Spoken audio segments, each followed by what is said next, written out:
பன்னீர்செல்வம் இல்லம் அருகே நம்முடைய செய்தியாளர் சுபாஷ் சந்திரபோஸ் இணைந்திருக்கிறார். அவரிடம் கேட்கலாம். சுபாஷ், தொடர்ச்சியாக முன்வைக்கப்படக்கூடிய ஒரு முக்கிய குற்றச்சாட்டு, அறுதி பெரும்பான்மையை கொடுத்த பிறகும் இன்னும் ஆட்சி அமைக்க அழைக்கவில்லை, அதில் ஒரு தாமதம் ஏற்பட்டு கொண்டிருப்பது அரசியல் ரீதியாக ஒரு விமர்சனத்தை பெற்றுள்ளது. இந்த விமர்சனங்களுக்கு பன்னீர்செல்வம் ஆதரவாளர்கள், அவர்களுடைய அணியில் இருக்கக்கூடியவர்கள் என்ன மாதிரியான பதில் சொல்கிறார்கள், என்ன மாதிரியான ஆலோசனைகளை இது குறித்து எடுத்துக்கொண்டிருக்கின்றார்கள், பதிவு செய்யலாம். தொடர்ச்சியாக தங்களுக்கு ஒரு நல்ல முறையில் ஆதரவு கிடைக்கும் என்றும் நிச்சயமாக சட்டமன்றத்தில் உரிய முறையில் ஆட்சி அமைப்பதற்கு, அதாவது நம்பிக்கை பெறக்கூடிய அளவில் நாங்கள் வெற்றி பெறுவோம் என்று தமிழக முதலமைச்சர் பன்னீர்செல்வம் நேற்று செய்தியாளர்களிடம் தெளிவுபட தெரிவித்தார்.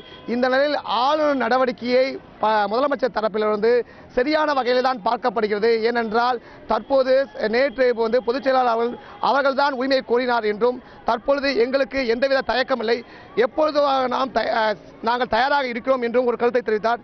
இந்த நிலையில் முதலமைச்சர் அவர்கள் நேற்று ஒரு முக்கியமான ஒரு கருத்தையும் பதிவு செய்தார் செய்தியாளர் மத்தியில்.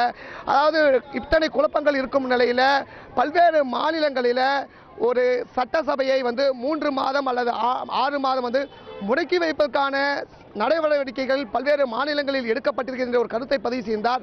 இந்த நிலையில் இது முக்கியமாக பார்க்கப்படுகிறது.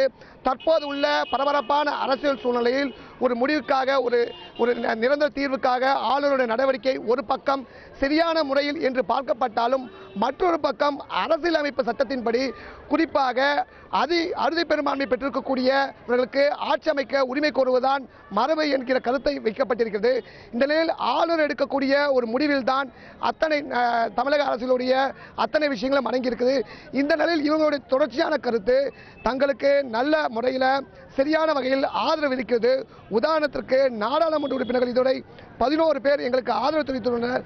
ஒரு நாடாளுமன்ற உறுப்பினருக்கு 6 சட்டமன்ற உறுப்பினர்கள் என்று வைத்துக் கொண்டால் கூட நாங்கள் 60க்கும் மேற்பட்ட சட்டமன்ற உறுப்பினர்கள் கொண்டிருக்கிறோம். தற்போது அவர்கள் ஒரு பாதுகாப்பில் ஒருவரிடம் அடைத்து வைக்கப்பட்டிருக்கிறார்கள். அவர்கள் விடுவிக்கப்பட்டால் எங்களுக்கு நிச்சயமாக ஒரு நன்மை கிடைக்கும் என்றும் எங்களுடைய போராட்டம் அறவழியில் தான் இருக்கும் என்றும் முதலமைச்சர் தெரிவித்திருந்தார்.